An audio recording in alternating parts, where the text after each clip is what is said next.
nanay, I'm sure naging problema nyo na dati yung mga katigasan ng ulo ng mga anak ninyo. Tipo, hindi ka sinusunod, walang kinikilalang house rules. Naku, mahirap yan, lalo na pag nadala na hanggang sa pagtanda. Yan, Maris. Tama ka dyan, Tanda mo yan, ha? Oo. Dami kong pag-aaralan na. Pero importante nga na at a young age, tinuturuan na yung mga bata na magkaroon ng disiplina sa sarili. Eh yung ibang mga mommies kaya, paano to ginagawa? Alamin nga natin sa Panlasa ng Masa kasama si Cesar Apolinario. Cesar! Ano sabi ng mga mommy? Cesar, ang in-spoiled ng anak yata yan eh. Oo, I'm sure. In-spoiled ng anak yan eh. Butchay. Oo. Si Athena. Si Ay, Remus. gusto mo anak? Anak. Oo. Ay, hindi. Alam mo, yung mga anak ko, Sansu, gaya ng anak mo, no? Si Kay. Sobrang, ano yan, sumusunod naman. Lalo na pagkagalit na galit ako. Halimbawa, dahil gusto magpabili ng mga mamahaling gamit. Sabihin ko na lang, wala tayong pera. Oo. Ba't walang pera? Taga-GMA ka. Mali naman yung sagot mo eh, na walang Hindi, kasi pera marami eh. tayong gagastos eh. Wala. Oo nga. Masama raw sinasabi na walang pera. Talaga sinabihan akong mali ang sagot. Talaga mauubos pera mo. Oo, sabihin mo, wag yan. Oo. Explain mo na lang. Well, kasi pag sinabi kong, may pera tayo. Ito lang, ganyan-ganyan. Hindi nila maiintindihan. Hindi, So, maiintindihan kailangan yun, hindi. ipaintindi natin sa Hindi, ating mga maiintindihan anak yun, na hindi, kailangan maiintindihan magtipid yun. talaga. Yung ibang mga anak dyan, gumagala, pumupunta sa computer shop, hihingi ng pambili ng pagkain, yung pala, magko-computer lang, magdodota lang. Di ba? Hindi ko gawain yan ng bata ako. Ni-spoiled mo kasi eh. Di ba? O sige, ano sabi ng Parang mga ayaw niya mommies? maniwala talaga. Okay lang. Ano sabi nila? Paano sila magdisiplina ng mga anak nila, yung mga nakausap mo? Para matuto mag-budget ang mga anak. Ang titindi ng mga, ang titindi ng mga diskarte ng nakausap natin dito sa barangay na ito. Sa barangay, ano ba to? Tingnan mo nga, Paligsahan. Lapit Kayo po, paano nyo tinitipid yung mga anak nyo? Isa naman ng mga anak ko eh. Binibigyan naman ng minsan pagkain. Paano kung yung mga anak nyo matigas ang ulo, gusto magpabili ng mga mamahaling bagay, ano sinasabi nyo? Ay, hindi mabibili. Ay, di naglulupas yun sa iyak. Umiiyak sila. Oo, ano sinasabi nyo? Sabi ko, pasensya na lang anak kasi wala tayo eh. Paano ho kung maglayas? Siyempre, pagsabihan na lang na kung ano yung nandyan, yun na lang pakasyahin. Ako halimbawa po, anak nyo ako, sabihin ko, gusto ko ng mamahaling bag. Siyempre po, sabi ko sa kanya, anak, magantay-antay ka lang mag-ano tayo, gagawa Hindi ko ng nanay, racket gusto ko na ngayon nanay eh. Gusto ko na ngayon ng magandang bag. Ay, racket pa ako, nangutang ako. Kahit sa Bombay. Medyo yung mahal-mahal po nun, lalo ho tayong gagastos yan. Nadadala lang po sa mahinang pong pakiusap ang anak ko. So, kailangan nung ipaliwanag ng maayos. Saka sabi ko, pag-iipunan natin, hindi natin may bibigay ngayon kasi alam mo na mahirap lang tayo. Tipid talaga.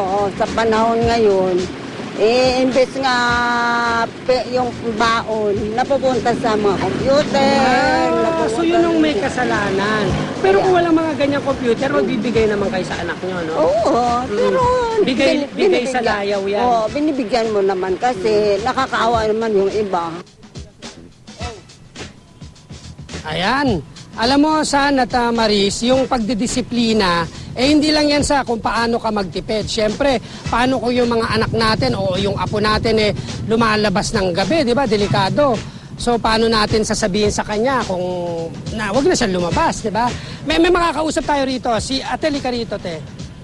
Nako, ate, parang hindi pa tayo nagsisimula, nakataas na yung kilay nyo. Ganyan ba kayo?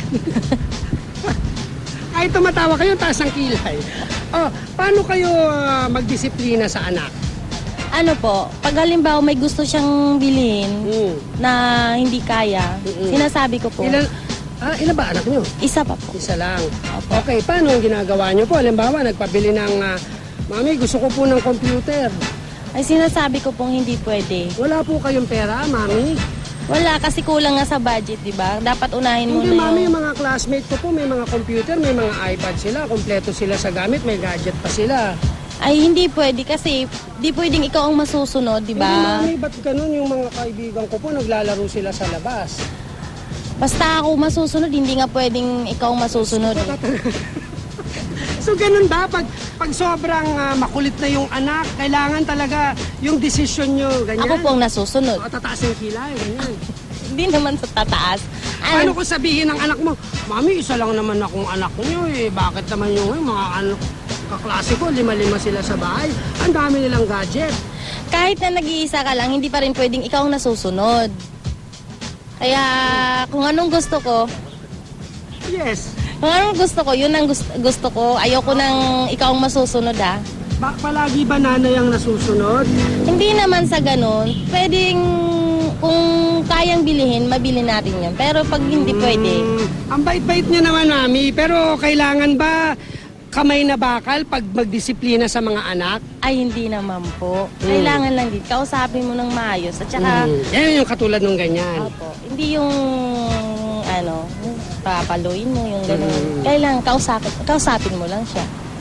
Sandali, tanong natin muna si Susan kung paano niya disiplinahin si Audrey. Susan, paano mo disiplinahin yung apo mo? Sasagutin ka namin dyan. Babalikan ka namin, ha? Salamat.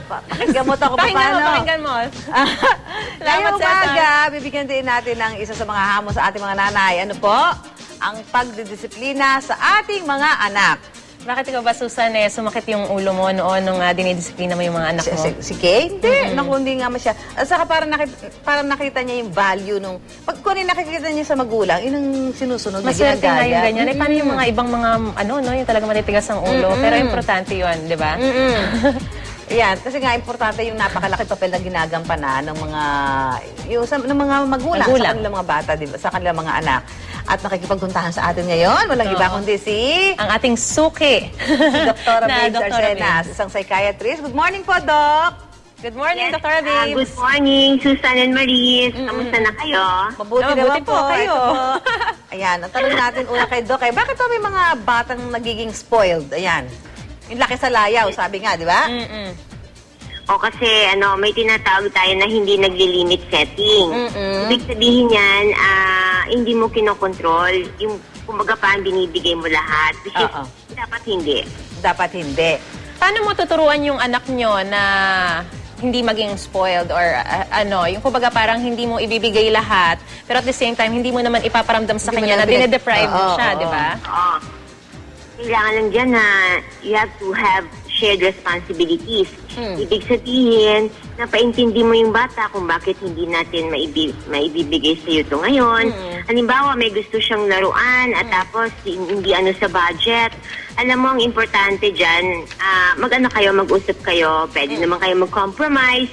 Ibig sabihin, kung talagang kailangan, dapat kailangan sa school or kailangan talaga na nagpapaganda sa kanyang edukasyon, alam mo, pwede naman kayo mag-compromise. Kasi Ibig minsan... sabihin, shared na yung sa baon niya, sige babawasan natin ng konti. Kung talagang kailangan, at kung nakikita mo na makakabuti sa kanya, bakit hindi? Yung reward Pero kung system, halimbawa, Doc. Yung reward system, di ba? Minsan sabihin mo sa anak mo, mag-aaral ka mabuti. Pagkataas yung grade. Pagkataas ang grade mo, bibilhan kita ng ganito. Hindi ba nakakasama yun? Ay, hindi. Dapat hindi ganon. Kasi parang ang ginagawa mo, merong Incentive.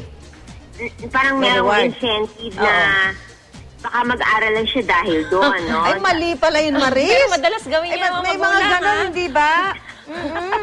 So paano po dapat? dapat? Siyempre, kailangan mo rin naman bigyan ng reward yung anak mo na mataas ang grade. Oo nga. Maglinis ka ng matulog ka maaga. Bukas, ibibili kita ng chicken. Chicken. Buti na lang, chicken lang nasabi ko. Munti ka na, baka ano pang masabi mo. Paano yung ganon? So, hindi pala tama yun. Kain kaming chicken, Susan. Bale, yung mga kailangan na gawin niya, ay dapat wala ng reward yun. Ayun. Oo. Ibig sabihin studying and helping sa chores sa bahay. Dapat walang rewards na yon kasi given na talaga yan. Parang sinasabi mo pa, sige, alagaan kita, dapat may reward ako. Walang ganon, di ba? Pero minsan kasi, Doc, di ba hindi mo naman may iwasan na talagang sobrang matuwa sa anak mo na talagang doing well in school. O kaya talagang napakasipag sa pagtulong sa mga household chores. Oo, ganon. Oo, pag ganon, tamang timpla lang. Parang kape. Oo. Oo, na bibigyan ng Parang reward yan, pero hindi all the parang time. kape. Parang kape. Huwag sobra sa tamis. Dapat timplada. Yes. Paano po yung yung mga halimbawa yung magulang mismo ay medyo magastos na konti. Tapos syempre nakikita yan ng mga anak. Oo, Paano po yun ba na. Oo. ang gagawin ninyo? Actually, mahirap yun kung nakikita sa mga parents na magastos din sila. Ang pagtipid kasi ay dapat magmula sa mga magulang. Sila yung role model eh. Mahirap talaga kasi sasabihin ng bata, si mama nga gumagastos ng ganito. Di ba? Pero So, sabihin mo na kailangan- lang na sige, bibilang kita ng regalo sa birthday mo. Ganon. Yes. Yun. Ang tagal naman And, nung 1 year. Aba, at least may birthday ka every year di ba? Oo. Pero Doc, oo. Sige po, go ahead. Ano po yung sasabi niyo? Kung example, exemplary yung kanyang ginawa. Like for example, nag-top sa class or may ginawa talaga na nanalo siya ng mga prizes. Alam mo, you can Contest. give naman ng incentive. Walang problema yon. But it should be within your limits of budget. Oo. Doc, tatanungin namin yung payo nyo, pero bago yan, tanong ko lang, at a very early age ba, okay lang din bigyan na halimbawa ng pera yung mga bata para matuto silang mag-budget? Kung ba i-budget nila yung sarili nilang mga pera, di ba? Tama ba yun? What age? Oh, at what age Ganon? ba yung tama? Na, kumbaga parang may responsibility na sila sa pera. Kung ang bata ay meron ng idea on how to spend money, halimbawa, dapat sa lang nila, sa kanilang kakayahan, sa kanilang kaisipan, kung magkano ba talaga yun. Don't give too much money at so young an age. Kasi wala pa silang konsepto tungkol dun sa value ng pera. Pwede naman pa konti-konti, pero halimbawa, dapat pag pumasok yung bata sa school, di ba, usually sa early stage, baon lang tayo, pagkain, ganon. Pero halimbawa, ang bata mismo marunong na siya magbilang ng pera. At usually yan sa mga later stages of elementary years, parang may konsepto na sila about money. Pwede ka na magbigay pa konti-konti, pero you have to tell them na dito sa pera na to, mag-save ka ng konti para alam nila yung value ng pera. Okay, maraming salamat po, Dr. Thank you. Babes. Napakaraming tips. Good morning. Ayan.